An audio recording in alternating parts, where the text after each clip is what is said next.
नमस्कार। Loud India TV पर आपका स्वागत है और आप देख रहे हैं लाउड फार्मर शो। किसान यहाँ आंदोलन कर रहे हैं। सरकार लोगों की गिरफ्तारियां कर रही है। किन्हें गिरफ्तार करना है, नहीं गिरफ्तार करना है, उसकी योजना बना रही है। और दूसरी तरफ अमेरिका कारों की दुनिया में एक क्रांति ले आया है। उसने उड़ने वाली कार बना ली है जो 10,000 फीट तक उड़ेगी और 10,000 फीट तक उड़ने के साथ 100 किलोमीटर प्रति घंटे की रफ्तार से चलेगी। उसकी कीमत अभी 2 करोड़ आंकी गई है, लेकिन शायद जब बाजार में आएगी तो उसकी कीमत 2.5 से 3 करोड़ हो जाएगी। और जाहिर है कि हमारे यहाँ 2.5 से 3 करोड़ खर्च करने वाले, अपनी शान में बैठने वाले काफी लोग हैं रहने वाले। अभी एक किसान ने 30 करोड़ लगा करके एक हेलीकॉप्टर खरीदा है कि वो अपने दूध का व्यवसाय, भिवंडी के हैं वो सज्जन, कि वो अपना दूध का व्यवसाय चारों तरफ कैसे तेजी से फैला सकते हैं। इसलिए 2.5 से 3 करोड़ वाली कई कारों की मेरा ख्याल है बुकिंग अमेरिका की उस कंपनी के साथ हो गई होगी। लेकिन किसान 16 तारीख को अपनी रेल रोको आंदोलन की तैयारी कर रहे हैं और उस रेल रोको आंदोलन की चर्चा इतनी ज्यादा है कि जितनी भी सेंट्रल गवर्नमेंट फोर्स इकट्ठा कर सकती है वो इकट्ठा करके इस आंदोलन को असफल करना चाहती है। और असफल करने के पीछे सिर्फ एक ही रीजन है जिसका मुझे या बहुत सारे लोगों को मतलब समझ में नहीं आता कि क्यों आप किसी चीज को असफल करने की कोशिश कर रहे हैं। किसानों का आंदोलन है, चलने दीजिए। किसान आपके अपने हैं, किसान बाहर के नहीं हैं, कहीं बांग्लादेश या पाकिस्तान से नहीं आए हैं, अपने देश के लोग हैं।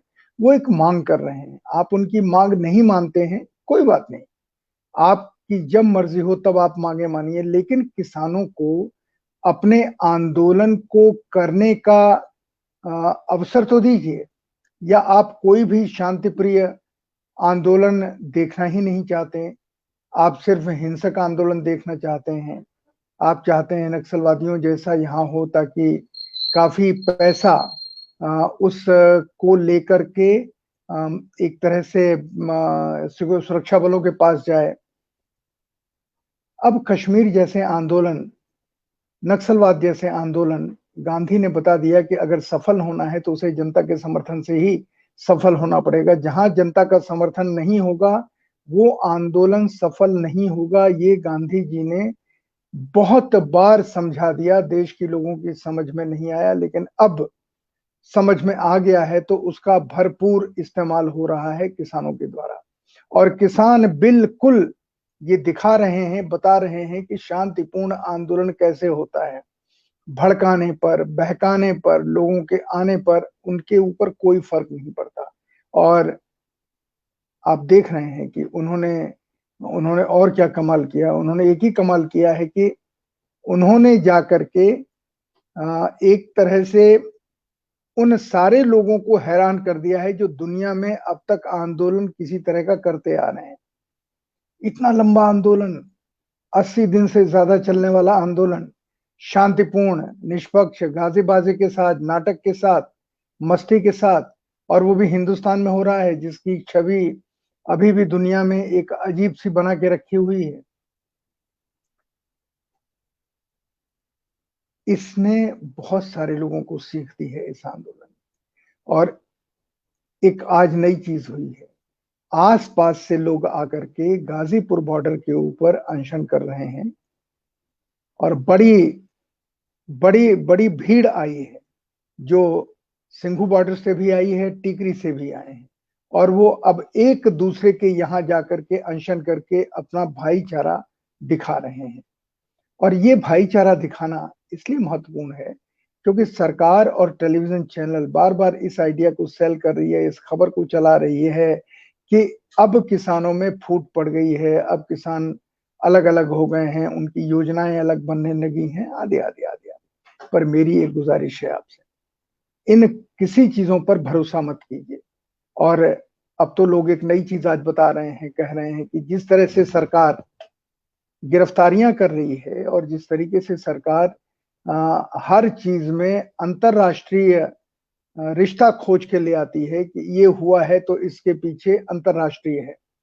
अब ये अंतरराष्ट्रीय रिश्ता है, बिल्कुल ठीक बात है, लेकिन हमारी वैक्सीन दक्षिण अफ्रीका ने क्यों वापस कर दी? हमारे द्वारा भेजी हुई 10 लाख और 5 लाख तो उन्होंने फौरन ही रोक दिया, 10 लाख उन्होंने कहा ये अपनी वैक्सीन उठा के ले जाइए। क्यों रोक दी? हमारे यहाँ तो पहले ही टेम्परेचर पे टेस्ट हुआ है, उसकी तारीफ हुई है, विदेशों में बिक नहीं रही है तो सरकार खरीद के बाहर दे रही है।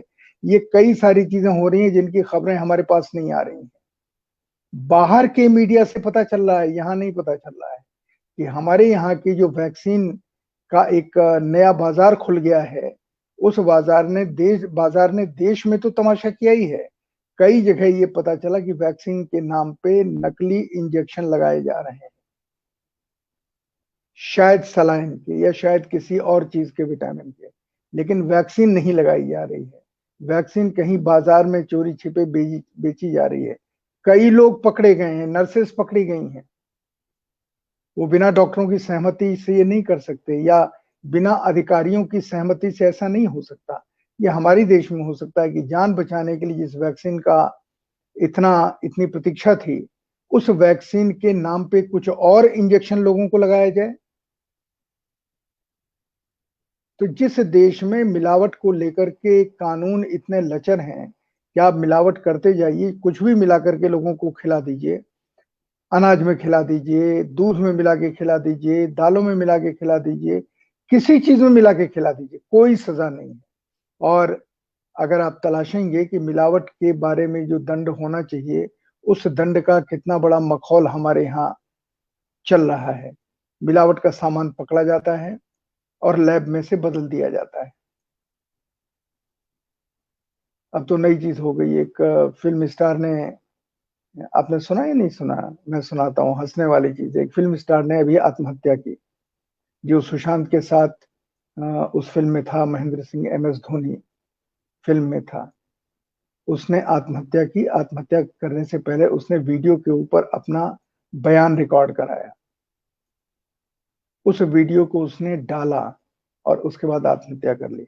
उसका वो बयान गायब हो गया। किसने गायब किया होगा? अंदाजे लग रहे हैं। आप ढूंढ रहे हैं उस लड़की को जिसने टूल किट 21 साल की बनाया, उसको पकड़ लिया आपने, लेकिन आप उसे नहीं पकड़ पा रहे हैं जिसने उस आत्महत्या करने वाले अभिनेता के आखिरी बयान को सोशल मीडिया से, फेसबुक से हटा दिया, ट्विटर से हटा दिया। कौन है ये? पुलिस सिर्फ गलबहियां कर रही, हमने नहीं हटाया, हमने नहीं हटाया। तो किसने हटाया? जब उसने आपके लिए ये बयान सोशल मीडिया पे अपलोड किया, आपने देख भी लिया, लेकिन आप कह रहे हैं अब अपने हाथ झाड़ रहे हैं, तो उसकी आत्महत्या बेकार की। उसने आत्महत्या क्यों की थी? उसके कारण लिखे उसने। उसने लिखा कि मैं इस मानसिक तनाव में था, इनकी वजह से तनाव में था, मैं इस तरीके से अपनी जिंदगी जीना चाहता था, आदि आदि, लेकिन वो जिंदगी मुझे मेरे ही आसपास के लोग नहीं जीने देना चाह रहे थे। लेकिन किसी को कुछ न कहा जाए, उन्हें उनकी जिंदगी में आसानी से अपना जीवन जीने की छूट दी जाए, आदि आदि। शायद उस वीडियो में ये सारी चीजें थी। वो वीडियो किसने गायब किया? साइबर सेल इतना बड़ा है, उसने बेंगलोर में जाके एक लड़की को टूल किट बनाने वाली लड़की को 21 साल की पकड़ लिया और उसे वो दिल्ली ले आए, और यहाँ पर 3-4 लोग उनके साथ और जोड़े जा रहे हैं कि अंतरराष्ट्रीय साजिश है। टूल किट बनाना अंतरराष्ट्रीय साजिश है? तो फिर सोशल मीडिया पे तो बहुत सारी चीजें ऐसी हो रही जो अंतरराष्ट्रीय साजिश कही जाएगी। हम विदेशों से हमारे यहाँ तारीफें आ रही हैं, विदेश में हमारे यहाँ के लोग बातचीत करें। अरे अभी कश्मीर जा रहे हैं फिर से विदेशी डिप्लोमेट्स। तो कश्मीर के सवाल को पाकिस्तान को सारी दुनिया में ले जाना चाहिए, लेकिन हम उसे सारी दुनिया में ले जा रहे हैं। अपने सांसदों को तो आप परमिशन देते नहीं है, अपने यहाँ के लोग फ्रीली वहां नहीं जा सकते, गिरफ्तार हो जाएंगे। कश्मीर के लोग घूम नहीं सकते, लेकिन एक सुरक्षित वातावरण में आप विदेशी डिप्लोमेट्स को, विदेशी राजदूतों को एक बार आप ले गए थे, अब दोबारा फिर आप लेके जा रहे हैं। ये हस्तक्षेप नहीं है, ये विदेश से कनेक्शन नहीं है, इन इन लोगों का कनेक्शन है जो विदेश से जिनके लिए समर्थन आ जाता है, जिनके घर वाले कनाडा या दूसरी जगह देख रहे हैं कि मेरे बाप भाई सिंगू बॉर्डर पे बैठे हैं, गाजीपुर बॉर्डर पर हैं, टिकरी बॉर्डर पर हैं, वो वहां से अगर 50 पाउंड का एक या $50 का कनाडियन डॉलर का अगर चेक भेज देते हैं तो इस आंदोलन में कनाडा की एंट्री हो गई। तो ये जो जिस तरीके से पूरे एजेंसी और हमारे तथाकथित दरबारी चैनल खेल खेल रहे हैं, वो तो कमाल की चीज है। लेकिन अब लोग इसे समझ रहे हैं और इतना समझ रहे हैं कि बहुत सारे वो लोग जो जिन्हें लोग कहते हैं अंधभक्त थे, वो भी अब समझ रहे हैं कि उनके साथ कुछ खेल हो रहा है। रेल गरीबों के लिए नहीं है, हवाई जहाज तो कभी थे ही नहीं, बसें भी गरीबों के लिए नहीं है क्योंकि बसों के भी किराए बढ़ाए जा रहे हैं।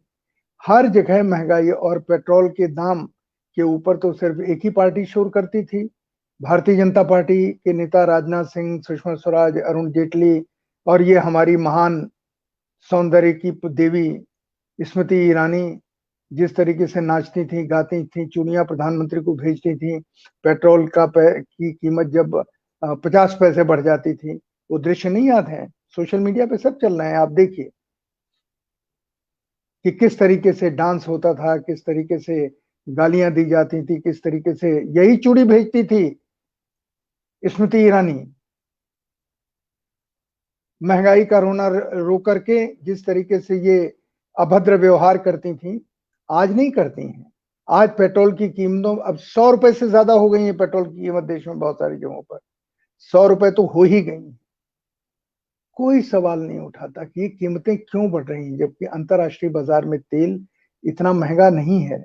हमारे देश के लोगों के ऊपर क्यों इतना ज्यादा दबाव डाल रहे हैं? और मैं आपको पुनः बतलाता हूं कि अगर डीजल और पेट्रोल महंगा होता है, देश में हर चीज महंगी हो जाएगी। सिर्फ कार वालों के लिए, ट्रैक्टर वालों के लिए, जनरेटर वालों के लिए ये महंगाई नहीं है, हर चीज महंगी हो जाएगी। ट्रक की ढुलाई महंगी हो जाएगी, ट्रेन की ढुलाई महंगी हो जाएगी, सब कुछ महंगा हो जाएगा। अगर ऑयल के ऊपर, तेल के ऊपर, पेट्रोल के ऊपर, डीजल के ऊपर अगर पैसा बढ़ता है, सरकार के पास कोई योजना नहीं है कि महंगाई को रोके, कोई योजना नहीं है। अगर सरकार के पास कोई योजना है तो अडानी अंबानी के सामने हाथ जोड़ करके खड़े होंगे और कहेंगे कि भैया थोड़ा महंगाई कम कर दो। डांट के नहीं कह सकते, क्योंकि डांट के कहने की हैसियत इस सरकार में किसी की है ही नहीं, अडानी और अंबानी। अब एक अभी नई अफवाह छिड़ी हुई है, ईश्वर करे वो अफवाह गलत हो। अफवाह है कि अडानी अंबानी ने एक बड़े सज्जन से इस्तीफा लेके अपने पास रख लिया है और ये कहा है कि अगर ये कृषि कानून आप लागू नहीं करवा पाए तो आपका ये इस्तीफा हम सार्वजनिक करेंगे। ये चल रहा है सोशल मीडिया पे अफवाह के रूप में, और अगर आप लागू कर पाए तो ये इस्तीफा हमारे ही पास रहेगा, ये हम किसी को नहीं बताएंगे। अब ये कहां से शुरू हुई? अगर, और मैं फिर कह रहा हूं ये अफवाह है और गलत अफवाह है, लेकिन ये अफवाह बनाने के पीछे लोगों का कोई मकसद तो होगा। मकसद ये होगा कि इस देश में हमारे सबसे ताकतवर शख्स से ज्यादा ताकतवर ये दो बिजनेसमैन हैं, अडानी जी और अंबानी जी। ये जिसको चाहें उसे खरीद सकते हैं, जिसे चाहें उसे बर्बाद कर सकते हैं, जिसे चाहें उसे तबाह कर सकते हैं, और जैसे तबाह कर रहे हैं। फेसबुक का मैंने कल किस्सा बताया, बहुत सारे लोगों ने मुझे फोन किया, मैंने कहा आप भी देखिए, आपके जितने पोस्ट हैं वो हैं या गायब हो जाते हैं। मेरा ख्याल है आज शाम तक मुझे बहुत सारे लोगों की जानकारी मिलेगी। फेसबुक और ट्विटर ये दोनों मुकेश अंबानी जी की जेब में है, और उनके चैनल को देख लीजिए, न्यूज 18 को, किस तरीके की खबरें दे रहा है, किस तरह प्रशंसा सरकार की कर रहा है, किस तरीके से झूठ बोल रहा है, किस तरीके से तमाशा रच रहा है, हो रहा है। इसलिए मैं कहता हूं कि देश में लोगों को अब अपनी समझ का इस्तेमाल करना पड़ेगा। अगर आप नहीं करेंगे और ये सोचेंगे किसान रेल रोक रहे हैं, बहुत गड़बड़ कर रहे हैं, किसान सिर्फ 4 घंटे के लिए रेल रोक रहे हैं, और उस 4 घंटे के लिए स्टेशन पर उन्होंने चाय पानी का पूरी ट्रेन के मुसाफिरों का इंतजाम किया है कि जो नाश्ता करना चाहेगा उसे वो नाश्ता कराएंगे, जो नहीं करना चाहेगा उसे धन्यवाद कहेंगे। और इससे ये आंदोलन देश के कोने-कोने में पहुंच जाएगा। हर जगह रेल रोकी जाएंगी किसी न किसी स्टेशन पर। आज तो पता चला कि उन्होंने गाँव को अलॉट कर दिया है कि किस स्टेशन पर कितने गाँव के लोग जाएंगे उस ट्रेन को 4 घंटे के लिए रोकने के लिए। तो मैं किसानों के आंदोलन की रणनीति की बात आपसे इसलिए कर रहा हूं क्योंकि आप देखिए कि शांतिपूर्ण तरीके से आंदोलन कैसे होता है। सरकार को पता भी नहीं और लोग चल करके पहुंच गए, एक साथ भजन कर रहे हैं, कीर्तन कर रहे हैं, अनशन कर रहे हैं। गांधी जी की समाधि पर आज अनशन हो रहा है, अगर मैं गलत नहीं हूं। लोग हैं वहां पहुंच गए। जितने भी ऐसे सिंबल हैं, अब मैं ये उनसे कैसे कहूं कि आप जाएं और अटल जी की समाधि के ऊपर जाकर के अनशन करें, तब शायद सरकार को सुनाई दे। लेकिन मैं ये एक यूं ही बात कह रहा हूं क्योंकि गांधी जी की समाधि उन सारे लोगों के लिए तीर्थ स्थल है जो नैतिक शक्ति को मानते हैं, जो गांधी के आदर्शों में विश्वास करते हैं। गांधी की समाधि उनके लिए बहुत ही आदर्श स्थल है। और दूसरी तरफ हम देख रहे हैं किस तरह बंगाल का चुनाव लड़ा जा रहा है, किस तरह बंगाल के चुनाव में पैसे खर्च हो रहे हैं, किस तरीके से लोगों को समझाया बुझाया जा रहा है। दूसरी तरफ भी वही हो रहा है, एक तरफ ही नहीं दूसरी तरफ भी हो रहा है। 5 रुपए में दीदी की थाली वहां चल रही है, माँ की थाली जो भी है उसका नाम। लेकिन लोगों की जिंदगी कैसे ठीक हो इसके बारे में ना इनका ध्यान है ना उनका ध्यान, और लोग अपनी जिंदगी को लेकर के ही परेशान। ममता बनर्जी ने अभी तक ये घोषणा नहीं की है कि किसी भी कीमत पर ये कृषि कानून बंगाल में लागू नहीं होंगे। हो सकता है कि हो, प्रचार नहीं है उसका कि बंगाल में ये तीनों कृषि कानून लागू नहीं होंगे। केंद्र सरकार चाहे अपने दूसरे प्रदेशों में कर ले, क्योंकि माना यह जाता है कि कृषि राज्य का विषय है। तो राज्य में कोई चीज कैसे लागू होती है राज्य सरकार का फर्ज है, पर देश किसानों के साथ खड़ा है, इसे कहने में मुझे कोई संकोच नहीं। टेलीविजन चैनल, अखबार उनका साथ दें या न दें, देश किसानों के साथ खड़ा है। और इसकी झांकी अक्सर समय समय पर देखने को मिलती है। एक झांकी कल देखने को मिलेगी जब रेल रोकी जाएगी। तो मैं आपसे विदा लेता हूं और किसानों के इस संघर्ष को, शांतिपूर्ण संघर्ष को बहुत शान, आदर्श से होते हुए देखते हुए मैं उसको एक तरीके से उसको वो भी करता हूँ, उसकी सराहना भी करता हूँ और प्रार्थना भी करता हूँ कि किसानों का ये संघर्ष शांतिपूर्ण रहे और अपनी आखिरी मंजिल तक पहुंचे, सफल रहे। नमस्कार।